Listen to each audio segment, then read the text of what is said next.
So, welcome to Yay. Kitchen Treasure Hunt. I'm so excited to have you, Susan. I am so excited to be here. I've been watching a few of the other ones that you've done, and it's a really fun series.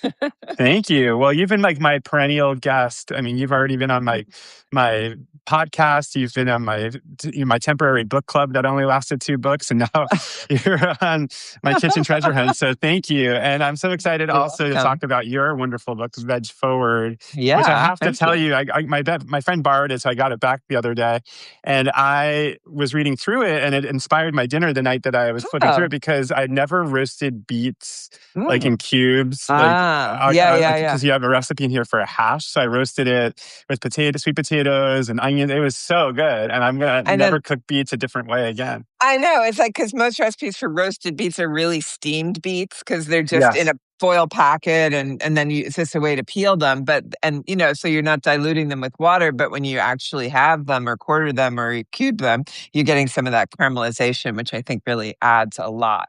Well, Yeah. we have a bunch of people here already. I Keep know on you're coming, very everybody. popular. Keep Yeah. on Well, coming. we're charging Uh, into Susan's kitchen, hopefully yeah. not uninvited, but already I'm like fascinated with your kitchen, and we're going Huh. to talk about it I'll show because I you know. around. Mhm. Yeah. Well, let's just jump into the treasure hunt. So, Okay. round one Pick is it up. rarities. We're going to look at all your Okay. rarities from your kitchen. So, the first question is, what is the item that you cherish the most in your kitchen that you'd save first in a fire, which I know and your readers know actually, sadly, horribly happened to you? So, Yes, yes. And the truth is, I'm going to be very honest about this question because I didn't save anything. I put on my coat and I got the heck out of here. We had a yeah. fire last a year ago, December, and when I called the fire department, she said, "Are you 911 said, are you in the house?" I said, "Yes, I am." She said, "Well, get out." Well, that's good advice. Yeah. I So think, I threw on my coat and I left, and it was freezing. I will say that this book, Richard Hart Bread, was on my table, this table right here, during the fire. So it's like all water damaged, and ah, the I had just gotten it that day, and I was like, "Oh, I'm going to make something out of this book," and it's like all. Look at it. I wow. should have asked the publisher for another copy, but I didn't even grab that or anything. Only grabbed my coat. And yeah, so Interesting. But yeah. okay, let's say that morning, we're going to throw you a curveball here, but Yeah, sure. let's say that morning you were told, like, you're going to have to flee your kitchen later today and take one thing that you want to save. Okay. Hmm. Well, I guess I feel so many things are really replaceable. I mean, not everything, but a lot of things. But most of that, stuff wouldn't burn in a fire. Now, yeah, so I don't have an answer ready for you. Maybe some of Right. my wooden bowls because my wooden bowls are vintage and those would burn. So there's a lot of things that wouldn't burn or be water damaged, like a KitchenAid mixer. Like, what would I take? I think it would have to be something that's one of a kind and Yeah. probably I did collect a lot. I've collected a lot of old turned wooden bowls. So maybe those. And those survived the fire? Those were okay? Yeah, I mean, mostly it was water damage inside the house. So if I hadn't called the fire department and if they hadn't arrived extremely quickly, then the whole house would have burnt down. But it didn't get to that point. So Okay, well, you have the realist answer to that question. So, yeah. all right, number two, what is the oldest item in your kitchen? Okay, I have something good for you. Also, I want to say that my kitchen, because it's very open, and I'll give you a little tour in a Yeah, bit. please do. Uh, Yeah. to like the rest of the house, it's like the boundaries of the kitchen are a bit fuzzy. So, I have like some drawers Uh, over here that we're not have. very technical here. I mean, Right, right, right. you can reach Okay, beyond the so kitchen. I thought back to, I mean, my grandmother's going to come into this twice, but my grandmother died many years ago, but my mom only died a couple years ago. So that's when we got a bunch of stuff that she had been keeping from her mom. And so my grandmother, Essie, that was her name. I didn't call her Hmm. grandmom or mom or anything like that. It was just her name, Esther, Essie. And she had so much silver. I mean, she must have entertained a lot. And she had Mm. all like, special things. But my favorite thing that I got from her silver collection is this. Oh my God. Wait, does Check it this ring? I out. don't hear it ringing. Oh, oh, wait. You can't hear it? No. Oh. All right. Well, sorry about that, but it's a real dinner bell, and I really use it when people come over, and Oh, I it hear it. I really hear it it very works. faintly. Yeah, yeah, I do hear it. That's very cute. So All right. you really use that So when you have that's dinner pretty parties? old. Yeah, it's an antique piece, and it's probably from the 30s or something like that. Wow, that's so Yeah. cool. Look So at that yeah, that's design on there. yeah. Okay. That's a great answer. I love that. Do you have any of Etsy's recipes? Well, she doesn't, weirdly, she wasn't that much of a cook, but she seemed to entertain a lot. But she did used to, and I've recreated this recipe a couple times. There's a version on my Substack. She made the most delicious barley pilaf, which I Mm. loved.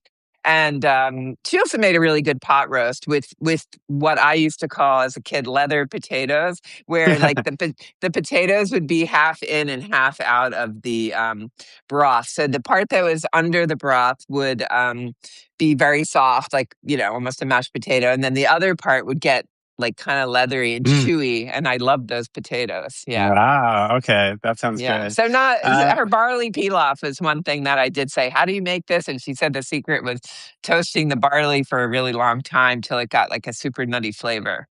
I love that. She was ahead of her time because I feel like toasting your grains is kind of Absolutely. a modern thing now. Okay, number three, what is something given to you by a loved one that's important to you that you keep in the kitchen? All right. So this is a little bit of a repeat on Essie because I have this iron skillet that was hers. And you see it Oh, has a well, little seasoned. number Look how 9. clean it Yeah, is. well, Yeah. I oiled it this morning. At one point, something weird happened to it, and it got a big oil, kind of burnt puddle of oil. But and on the back it says 9-inch skillet. Can you see that? Yeah. So it's just Wow. really. I mean, I'm going to guess this was also. I don't know. It could have been from any decade, but it's probably from. I mean, she got married in the 20s because my mom was born in 37. So it probably was part of her original kitchen repertoire. I don't know. It looks pretty Wow. old. And so And I do you love this. use And I it think of, often? I do. I use it often. It's right in the drawer. And I think of her when I use it. I love that. And it's so Yeah, cool. It's like that idea of seasoning. It's like there's something of her in there and there's something of you in there because it's like absolutely. Yeah. all the dishes that she cooked in there. Wow, I love that. Okay, number four, what is an ingredient that you have that most people don't have in their kitchens? Well, there's probably a lot of those, but Okay. I thought of this one, fennel pollen. Oh, nice. I remember that it was like back when Mario Batali was doing his show, he would like put that on True, stuff. true. So I remember that's where I first saw it. And Right. It was the goat cheese tortelloni, I think they were. And yeah. So anyway, I have this in my drawer, and honestly, it's probably way expired. And I grow fennel, so I can get my own fennel pollen. Not a lot of it, but this was $29.99. oh my God. And what do you use it for? Well, the thing is, I don't use it very often, but it is nice as a final sprinkle on anything that has fennel in it. Or Hmm. it also looks really pretty. It could even be on a dessert because it's very pretty subtle in flavor. It just has that slight licoricey flavor, but I don't use it very much. So, Can you take the top off so we can oh see what it yeah, looks like? I mean, we're it's gonna go it's deep here. I'm yeah. like an investigative journalist. Okay, wow. That looks like it's still good. I mean, I can't smell But it through this. I do grow. Yeah, I can smell. It's. I probably should get rid of it. It smells okay. It smells like fennel, but it also has that weird stale spice smell. Yeah. How long do you let a spice sit around before you replace it? I don't do what a lot of people say, oh, 6 months. That's crazy. I think I just do the smell test, and if it still Yeah. seems fresh, I tend to go through a lot of things pretty quickly. But if it really looks like it's faded in color or it doesn't quite smell very fresh, then I try to replace it. But I don't know, a year or 2 maybe, Yeah. but I Well, I don't feel like keep them the near yeah. the heat. I don't keep them in the sun. You really have to keep them in a cool, dark place, like they say. Oh, I should do that. Mine are like literally like right out there. You see my Yeah, spices. that's a problem, like, because if there's Yeah. sun hitting it every day, that's gonna Yeah. make things deteriorate really quickly. Okay. Wow. All right. Number five. What's your favorite serving dish or plate in your collection? And I feel like this is a great question to ask you because you photograph your food so beautifully, Right, and you right. must have so many plates. So I'm gonna go I'm off curious. of the going off of Oh the wow, we're going tripod. rogue. Alright, Okay. 'cause I wanna show well, here's a little bit of the kitchen. You can actually reverse the camera if you want to do Oh it so that yeah. you can see what Wait, you're how do doing. I do that? I think on the very top right, there should be like a reverse button. You see it? It was like the Oh yeah, I see it. okay. Oh yeah, there Yeah. you go. Okay, so Now you I can have see. this I have a wrong place. Okay. I have this platter rack here. Wow. That I had it built for me a couple years ago, right before Thanksgiving, mainly because there was just this kind of wasted space on this wall here. This is like our pantry room, and that's like some of my other props and Oh dishes. my God. I'm like literally coming over and moving in with my my It's kitchen kind knife of and my it's cutting kind of a board. mud room slash storage room, and we have like I'm giving you the full tour. Utility Yes, closet, please. Okay. uh, coat closet, but I have so many platters that I really treasure, so I wanted a place to kind of display them, but in a way that I could still grab them and use them. So I I'm could gonna literally like say do like a whole episode just like asking you about each platter.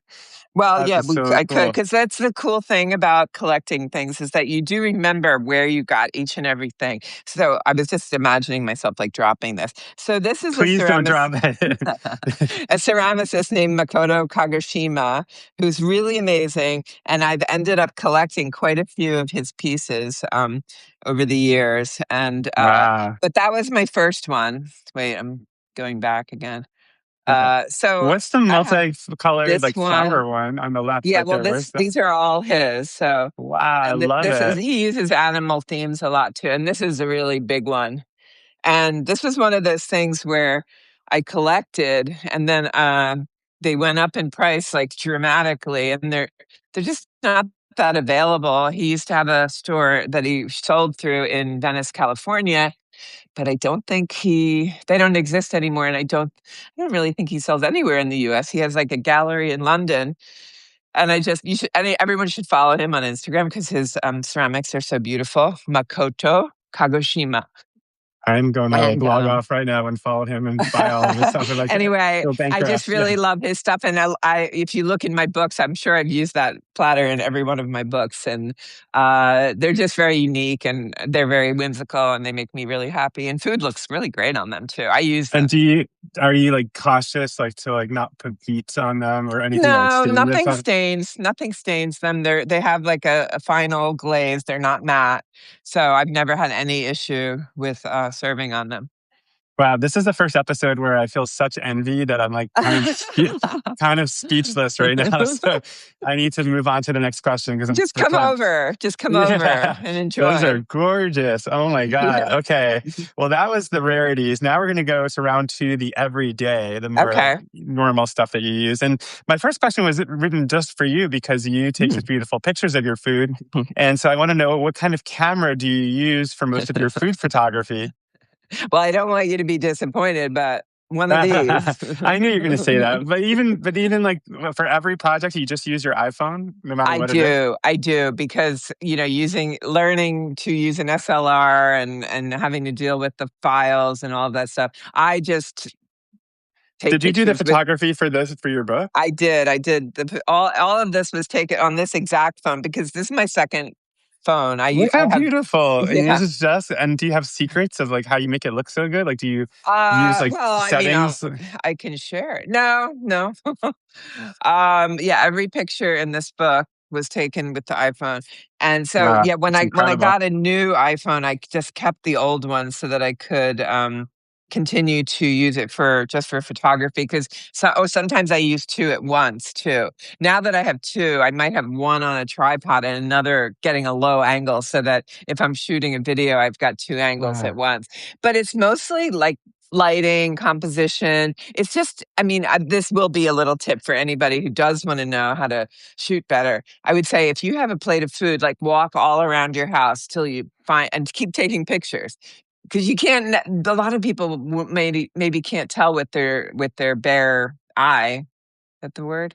Yeah, that's right. No, you're right. Yeah, They can't naked tell by eye, just naked. looking naked eye. Naked eye. Thank you. Yeah, bare eye. I knew that didn't sound right. So, see how it looks because the iPhone does some unusual things where it compensates for low light really well, which is why it works well for me. Like I shoot in this the back guest bedroom, there's one window that's basically on the Mm. side of the house that gets like north light.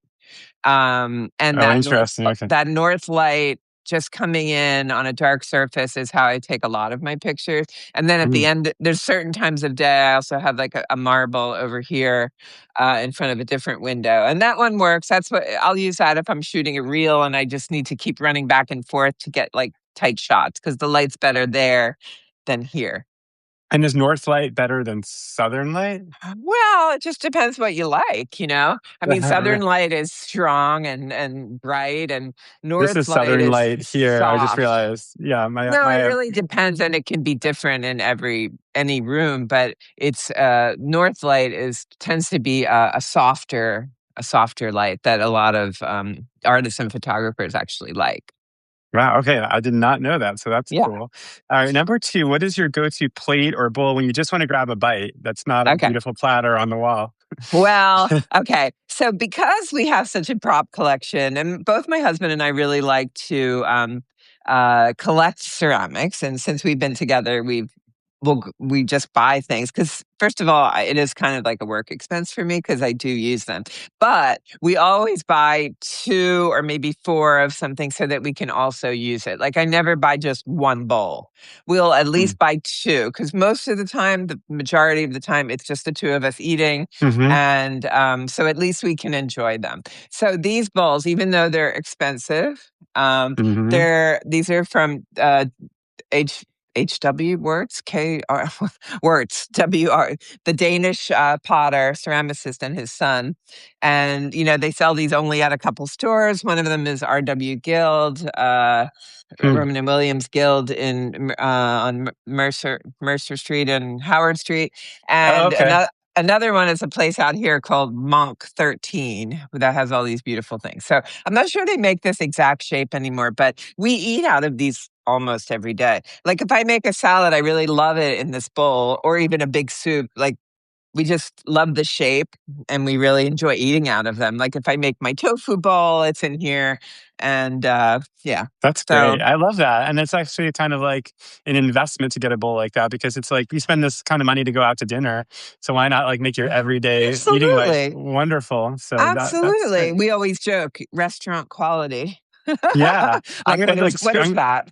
I'm gonna send this clip to Craig, my husband, so I can justify buying all these things when this is over. You can. I mean, you should enjoy it. It makes your food look more beautiful and enticing, and it makes the whole experience something. You know, I don't know. Yeah. Yeah. So we enjoy our things. I many times I would probably just take the regular, really everyday plates out of Yeah, we here. want to see the All real right. we So don't want to the see the fake stuff. everyday, these are just like the everyday plates. Are those Crate and Barrel or where are they No, from? well, no, these are at Peelco.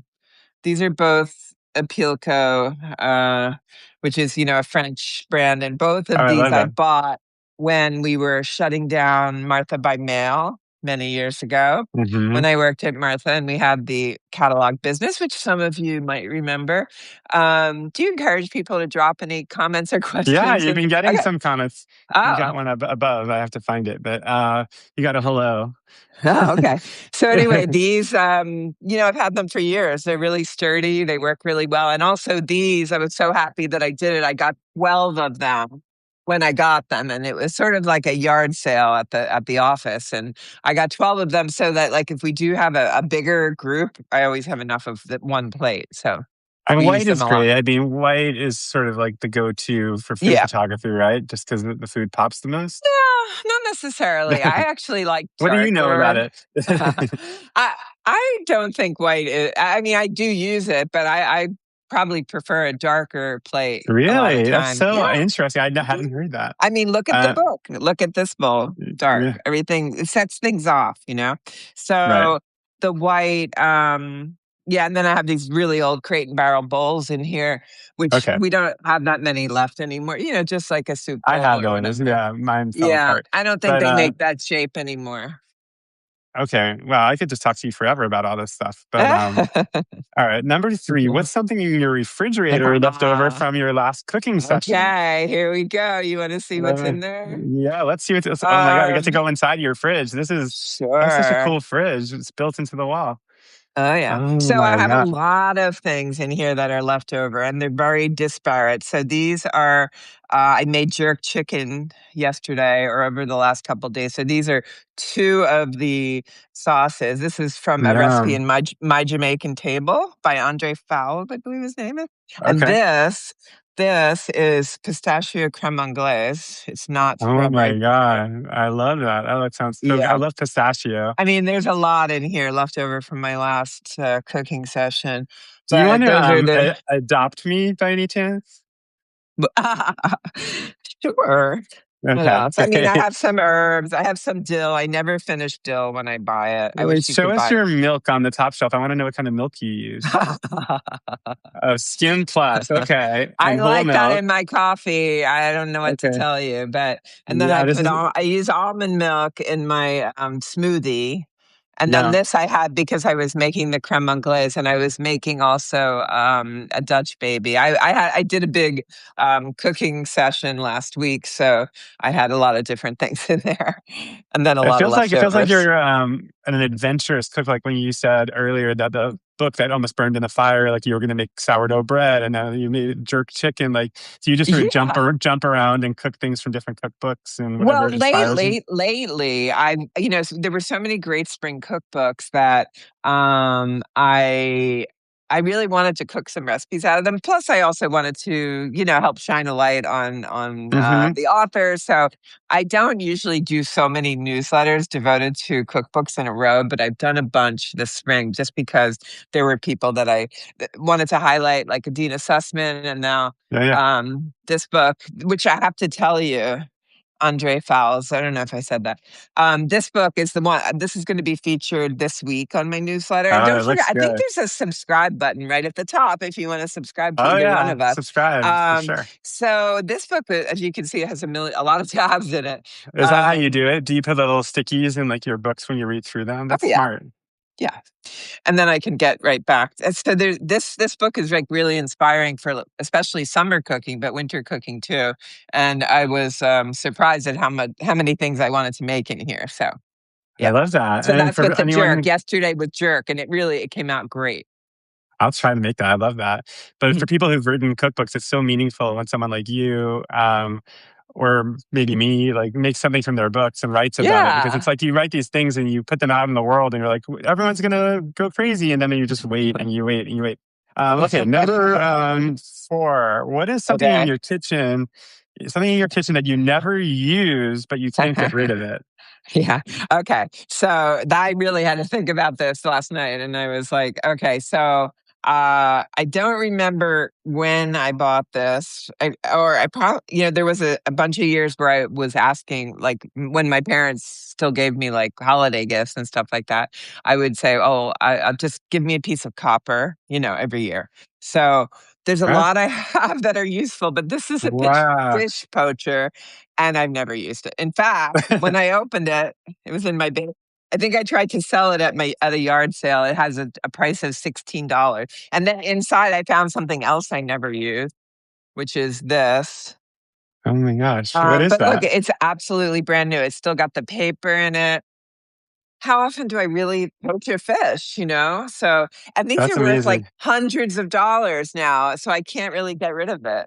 I And love then that. I this want that. this is for cutting pastry, but all at once, like if you're doing a lattice top Yeah. And you don't but use that? obviously I thought I needed this, but it's been in the poacher for years. So Speaking of pastry, I just got to give a shout out. I noticed in the chat that Maury Rubin has joined the chat. And very I've never met nice. Maury before, but Aw, I have to say I miss the City Bakery so much. I And I know. miss Everybody that chocolate chip does. cookie so much. And I still have not quite figured out what made it so special. I know the New York Times Maury, wrote about it, but there Maury, was tell something us. about it that was so good. Okay. Number 5, what's the ingredient you go to again and again to give things that Susan Spungen's flair? All right, this is a tough one because like I do, like you were saying, I do. So I a lot of variations. I try to do something different all the time. So, but I look through my pantry to get an idea for this one, and I do use toasted buckwheat quite a bit. Really? Yeah, and because Wow. And I think it also comes from my like Eastern European upbringing. I just love, I don't really love cooked kasha all that much, but I do like it. I saw an Toasted Adina buckwheat, like to put on it's top of kasha, things? whole, yes, to put on top of things. Wait, I'm going to I've show never you done one that. thing. Oh, it's great on a salad, especially if you're like maybe have a guest who can't eat nuts. It's a great substitute for nuts in a salad, and I have used it over and over again. In fact, here's one. Okay, here's rainbow carrots with buckwheat dukkha. Okay, See, yum. so it gives this like really beautiful And that's a crunch. dark plate. You're not kidding. Yeah, it's a bright. See how those colors just pop? Oh yeah, Wait, it's so actually my other book has a banana bread that has like a tahini maple icing and then mhm. buckwheat over the top and buckwheat flour in the cake. So So if I yeah. go to the grocery store and Maury says I heard that, so Maury, we What? want that What did he recipe. hear? What did You, he hear? you say I want the chocolate chip cookie recipe. Okay, Okay. but if I go to the store, I've looked for buckwheat and I don't never know quite what to look for. Am I uh, looking for groats? That yes, you're looking for whole buckwheat groats. So they used to come in really ugly old your Eastern European looking boxes in the Mhm. kosher section where they have like Mm. matzo ball soup and Yeah, borscht I've and that seen kind all of that. that small little section. Yeah, So that's usually where you find it, and usually comes in whole granulation. I don't have a package here. I'd show you maybe whole on granule. Amazon you can get it or something. Yeah, but make sure you get the whole granulation for this, for the purposes of. So it's just it's like it's not actually a grain. It's actually more like a seed, Okay, and it has a very earthy smell. okay. And if you toast it either in a pan or in the oven for about 8 to 10 minutes, just like it was a nut, it becomes crunchy and edible. So it's like one of Wow, those mysteries, and it's really just adds such a great texture and flavor to anything you sprinkle it on. is that what's in kasha varnish kiss? Yes, yes, but that's Okay. cooked where it gets soft and the I if you haven't had let's that in so long. I used to have that growing up at like my grandmother's and right. places So like that. Adina's new book has a kasha varnishka salad, which looked really good. Yum. Yeah, For people who don't know, it's like a bow tie pasta yeah. with the little buckwheat. Okay, Yeah. wow, we're taking a long time because I'm just have so many Oh, it's questions. okay. It's But okay. round three, let's get random. Yep. Number one, what is the weirdest thing in your kitchen? Is this something you ask everyone? This one I do ask everyone. Yes. Okay. So it's like, what is weird? It's different to different people, Yeah, right? that's So true. this is probably one of the more unusual. That is weird. I don't know what that is. Can you guess? For But it deep also has a frying, good like, story. or Okay, for it's for grilling, like a toasting that no. sesame. It's okay. So Martha herself, back in the '90s when I worked for her, she brought this back for me from a trip to Japan, and it's for toasting sesames. You can see sesame seeds. You can see I haven't really used it very much, but I'm Yeah. going to leave it out and use it because Gail Towie, who I used to work with at Martha, when I go to her house, hers is all black and charred. She obviously got one from the same trip. It was like, here, kids, here's what I brought you back from Japan. But Wow. so yeah, you just put the sesame seeds in there, and then you would just you know hover them over your stove. And Is that then your stove top? Do you have a gas stove? I do. I mean, I can't say that if we were doing it now, I wouldn't put in induction, but it's not totally cleaned either. So Okay, well, I was just curious. Oh wow. Okay, yeah, that looks yeah, nice. it's Those are it's like a, good a burners. wolf. This is my husband's collection of implements. He needs a lot of No implements. way. Wow, you Yeah, have so many cool things in your kitchen. This could go on we forever. do. We do. Maybe I'll just make this like a regular series, like Susie Queen's Kitchen Treasure Hunt every week.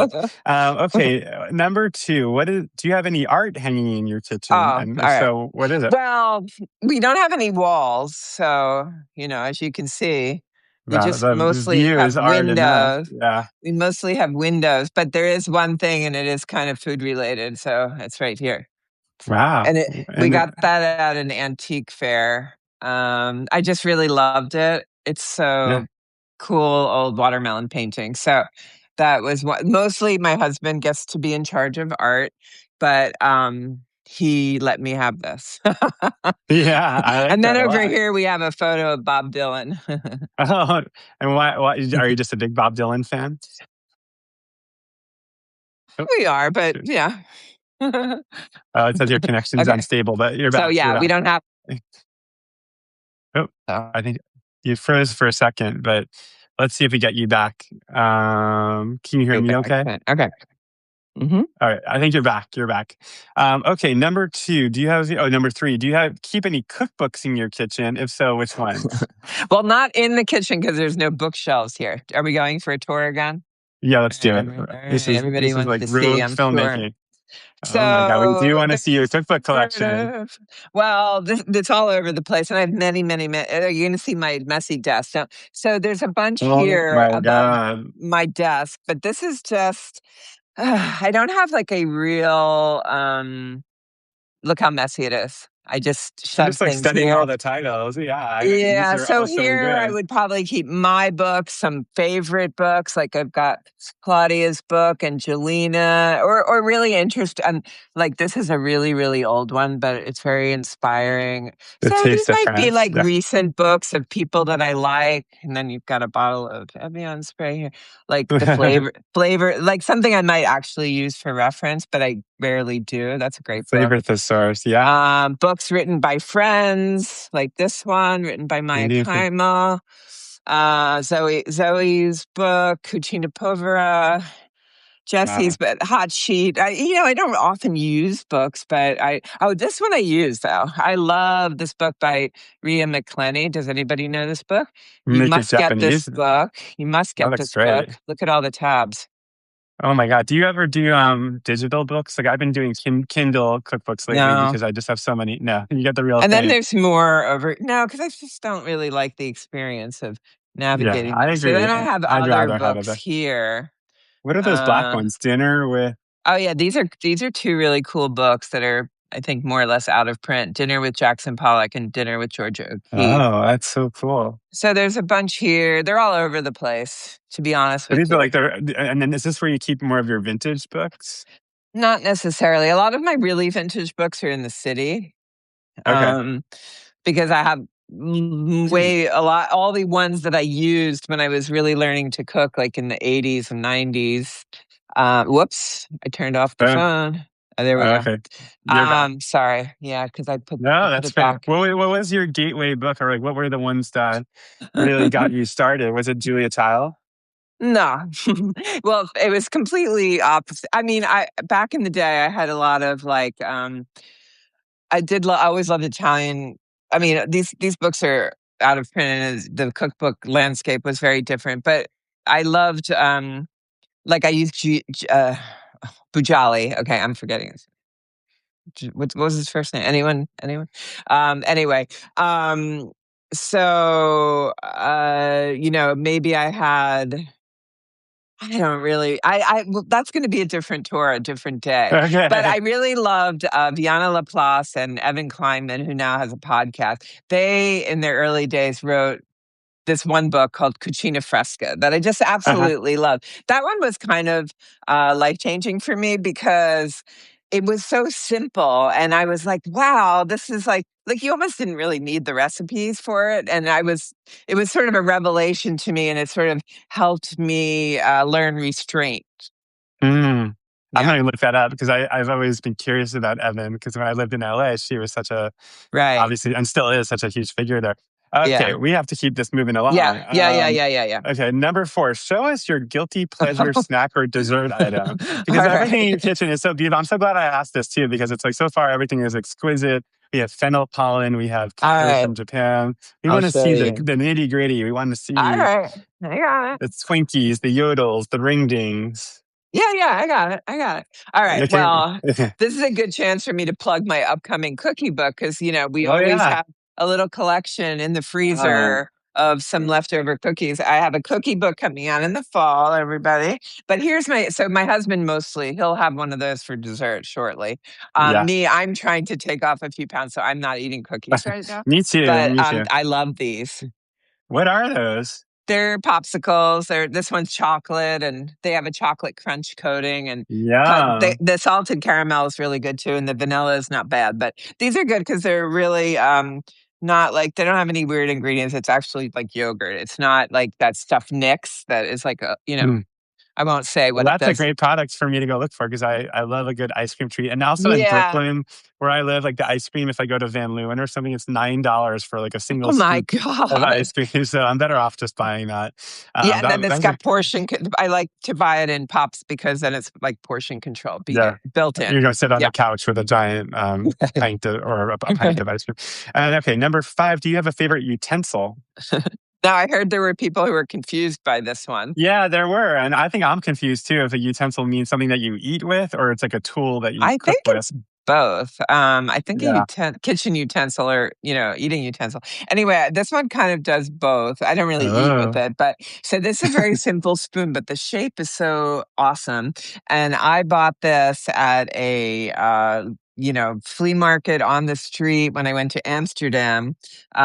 I'm gonna say it was probably it was 10 to 15 years ago, and a whole Hmm. bunch of people, including Gentle and Hires, who shot one of my cookbooks, we all went to do this art installation with my husband. Long story, but we couldn't miss the flea market, and I bought this spoon. I think I bought a little fork too, and it probably was for something very specific, but I use it probably every day. And not only when I'm actually serving food, I sometimes use it when I'm cooking, but or if I'm styling, it's just the perfect shape.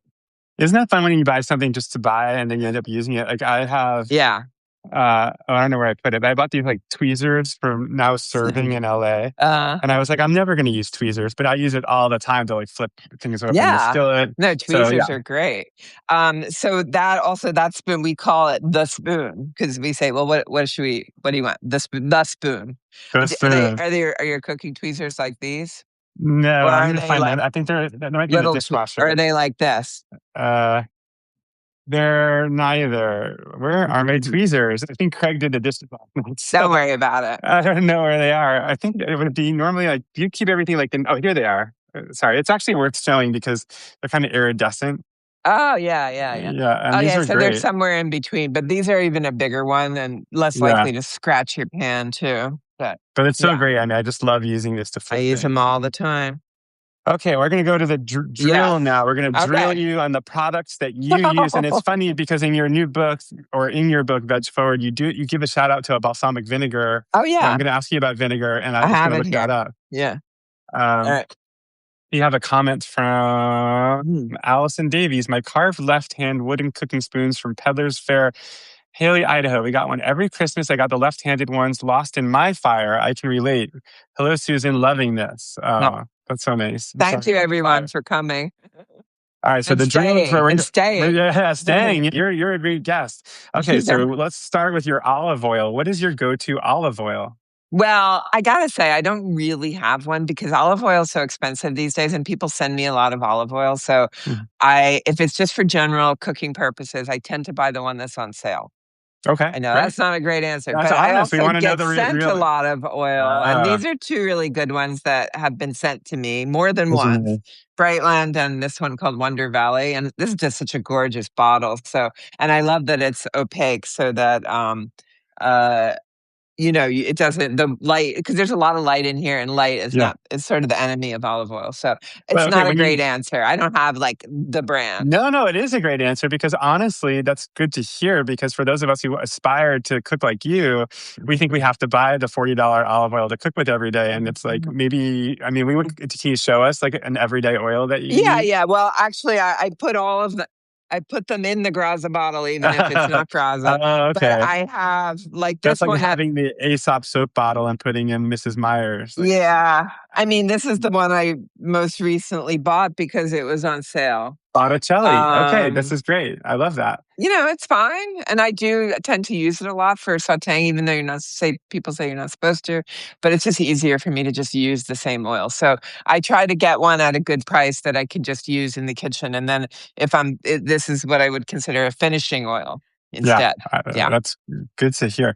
Okay, yeah. your go-to butter. Okay, so as I was saying, I just finished writing a cookie book, so Yeah.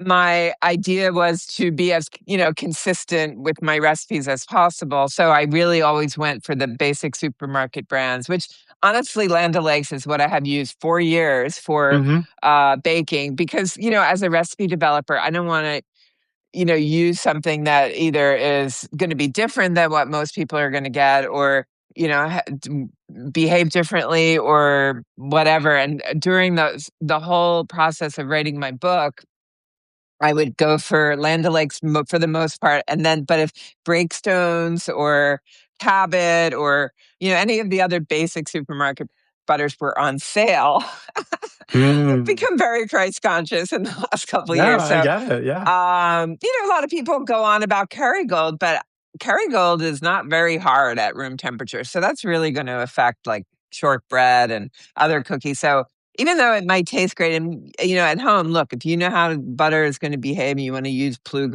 or Kerrygold or whatever it is, go for it. But I want my recipes to be very consistent and to work for people at home. So that's why I just go for like Land O'Lakes.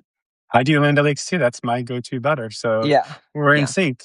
Yeah. Okay. How about your go-to vinegar, which I know is a hard question because we have all kinds of different I kinds of have a vinegar. lot, but I do love this particular Oh yeah, balsamic, which a lot you of people mentioned like that. to like. You can see how thick it is. A lot Yeah, of people like to knock balsamic. This because it got sort of overused and it's not like the real thing. Like I here's love what here's balsamic. one that my tenants left. $6. Okay. This is Really? not actually real balsamic, and it's not as good. This is great. A lot of times I just drizzle some of this right over my salad, even if it's already dressed, just to give it a Yeah, little and it's really good for balancing flavors in a vinaigrette. Like if your vinaigrette is going a little too acidic, a yeah. few drops of this. It doesn't have to be the main vinegar. I like either lemon and this or a really good red wine vinegar and a little bit of this if I'm Mm, making. Somebody brought me this from France. yeah. Um, so it really just depends. I mean, yes, I have a million of them here, but this is one that I always buy. I actually buy it from the evil conglomerate. And yeah, We shall not speak its name. yeah, No, that's great because there's so many different levels of balsamic you can buy, like yeah, each different year. So it's nice to see that there's one that's yeah. syrupy enough to do the job, but It not. is, but it's not crazy expensive. So it's good Yeah. in how many, I just want to see how old it is, but we're probably going on too long. But okay, I'm No, we're doing looking. great. I go to Italy sometimes, and I get the one from Osteria Francescana, the chef there, Mm, because he sells it in Italy, but it's like one tiny little bottle. huh. You Yeah, figure I it mean, out. I don't know how old it is, All but right. it's Well, pretty aged. Yeah. okay, that was a Okay. good answer. Okay. Now we're going to go to your go-to vegetable peeler. Okay. This is a good one. Thank you. So back in the 90s, I worked on the Martha Stewart Everyday line at Kmart, and I worked a lot with the vendors. And so, can you still see Uh, MSE? Okay, I so can. this peeler is really old, but I have used it continuously since the 90s, and it is sharp as a tack. It is so great, and it's never broken. A lot of times they break or Yeah, whatever, and it's really sturdy. So, and it even has like a little bit of flex in the handle. and it's a And Y-shaped peeler, basically, so you can kind of, yeah. I yeah. mean, yeah, this is my go-to, and I probably use it like not only every day, but several times a day because I do use a lot of vegetables. So I'm peeling things pretty often. And so it's also just a nice souvenir and also a really great road test because the Kmart is long gone. This line is long gone, but the peeler remains. So if we could build a time machine, we should go back to Kmart and get a Martha Stewart peeler. Okay, now this one is fun. I don't know what the answer to this will be, but what is your go-to everyday drinking wine? Well, the funny thing is when I read your question here, I thought it said day drinking wine. So, That too, yeah, whatever you're drinking. you But I feel like it's know, nice. I haven't asked anybody this question before, but it is actually nice to oh, know what people keep around. Like, well, I don't really drink every day, that's for sure. More so in the summer. We do have a little wine fridge here. So let's see what we've got. All right, that's not ooh, little important. that. I mean, this is a fantastic wine, but it's not every day. But Bandel, it yeah. Yeah, so that is I'm definitely gonna open it this summer. I didn't open it last summer. What else do we I don't really buy the same we always wanna try some this is a pretty good rosé too, since rosé season is coming up. Pyrrhus. Yeah. Yeah. Okay, that's nice. Let's see what reds we have. Because we keep sake on hand. There's a Nice. Pinot in here. Uh, here's that was probably a gift. Oh yeah, Because people Brogsby. bring us wine, if we have a Yeah, party, they're going to bring us wine. So I Rothschild. don't know. Wow. Okay. This one we Hard. must have bought because there's two of them. That's so cool. All right, you So have really that's good what we wine. I'm have. gonna when I move That's in what we as have. your adopted son, I'm gonna raid your liquor cabinet when I throw a party when you're out of town. Okay, we have two left. Now this one is Okay. controversial because some people have strong opinions about it. So maybe Really? you don't. Well, what is your go-to salt?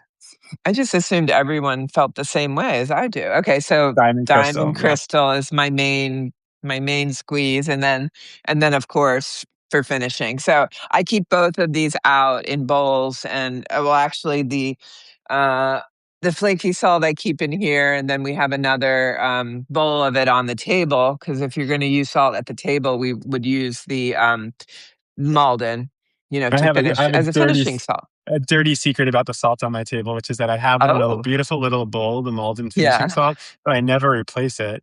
So it's dusty and disgusting. So that if somebody dares to It's season their food at the table after I've served them a perfectly seasoned dish, they're secretly funny. poisoning themselves That's with really dust and funny. insects. I mean, I have a few other, off weird fleur de sels and stuff like that either people have given me or whatever. But Yeah. this is what I use even in baking. I mean, I do have some of this other stuff.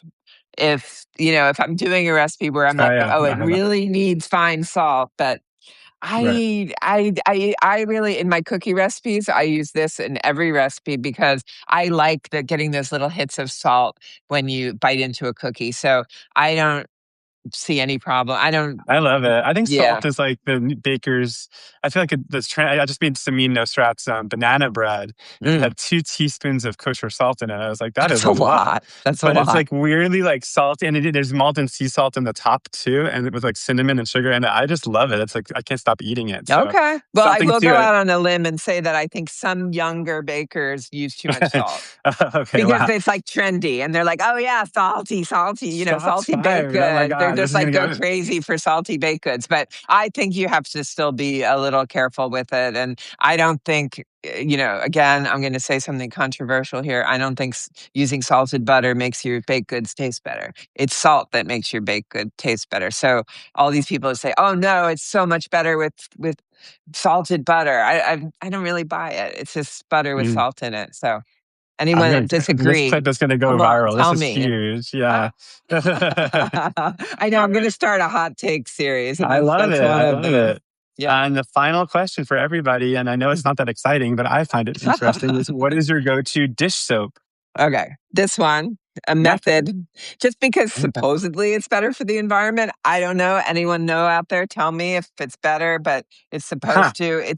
It's not. First of all, I do like the smells and the colors. I do decant it into a dispenser, but biodegradable, made without parabens or phthalates, which are, I think, the bad things in dish soap. And I used to sometimes keep Dawn on hand if I had like a problem I needed to tackle, but then I realized, and I used to use it on photo shoots all the time, that Dawn actually is the thing that makes your sponge smell awful.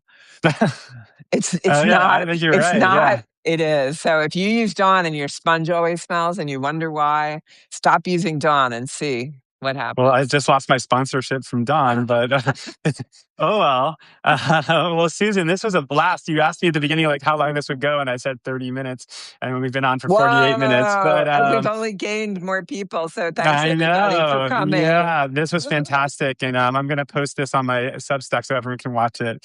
It was And really fun, Adam. Thanks for having me. all right, I'll be over soon. I'll talk to you later. Bye. Bye.